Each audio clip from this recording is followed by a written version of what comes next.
Oi, galera! Vamos embora para nossa administração na palma da mão, rumo à nossa aprovação? Então vamos! Olha lá, o tema que eu venho trazer hoje, eu acho que é muito interessante, inclusive para te ajudar no teu processo de estudo aí para concurso, que são as funções do administrador.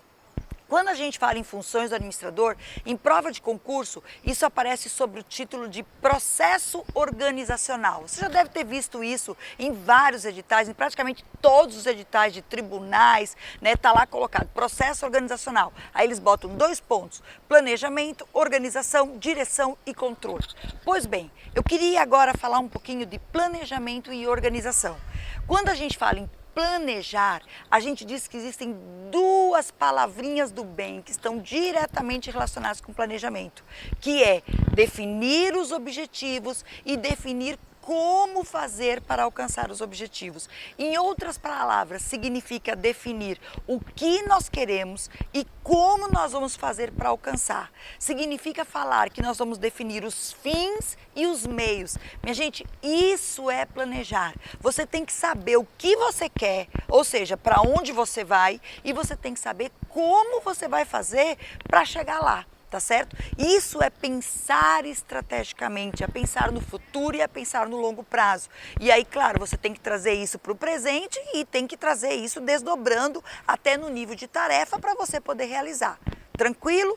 Depois que você planejou o que você quer, ou seja, os objetivos que você quer alcançar e como fazer para alcançar, você vai organizar a tua estrutura, tá certo? Por quê? Né? Isso antes de executar. Tá certo? Então, primeiro você planeja, definindo o que você quer e como vai fazer, daí você organiza a tua estrutura.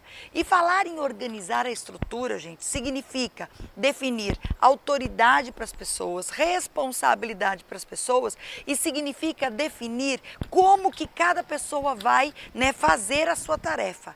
A gente diz que a função de organização é responsável por estruturar, distribuindo tarefa, distribuindo trabalho, distribuindo autoridade, distribuindo responsabilidade. E aí é nesta hora que as empresas, as organizações e as instituições vão ter que saber qual é a melhor forma de estruturar para o alcance dos seus objetivos. E aí entra um tema recorrente em prova de concurso chamado de departamentalização. Você diz, Beth, que negócio enorme. Pensa numa coisa grande. Departamentalização, gente, nada mais é do que você agrupar as pessoas num determinado departamento de acordo com algum critério. Então, quando você enxergar na prova assim, ó, estrutura organizacional, critérios de departamentalização, na realidade ele quer que você saiba quais são os tipos de departamentalização que existem e que as organizações podem se organizar, tá certo? E aí a gente tem departamentalização funcional, departamentalização por produto ou por serviço, departamentalização por clientela, por localização geográfica, por projeto, por processo.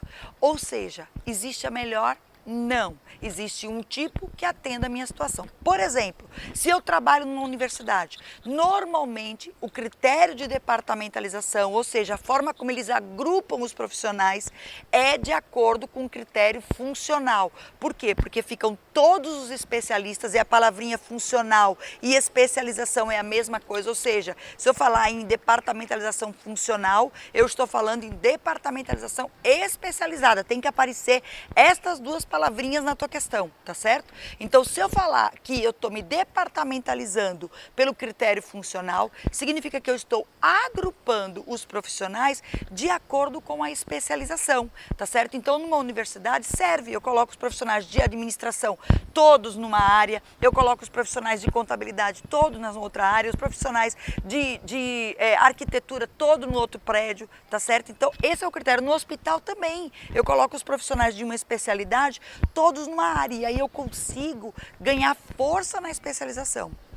Se eu quiser me departamentalizar por produto, eu estou focando no resultado, no meu produto. Na realidade, eu pego todos os profissionais de várias áreas e coloco eles à disposição do produto. A gente diz que, na realidade, nós vamos ter vários profissionais de RH, financeiro, pesquisa e desenvolvimento, todos eles trabalhando para aquele produto. E aí a gente consegue ter resultados para o produto e a gente consegue ter inovação focada no produto. Então, por exemplo, a gente tem várias empresas, a Siemens, por exemplo, ela tem uma divisão de cabos e fios, onde todos os profissionais estão lá pensando só em baixar preço, aumentar preço, trabalhar qualidade, como vender, como, né? Todos os critérios necessários para melhorar aquele produto, tá certo?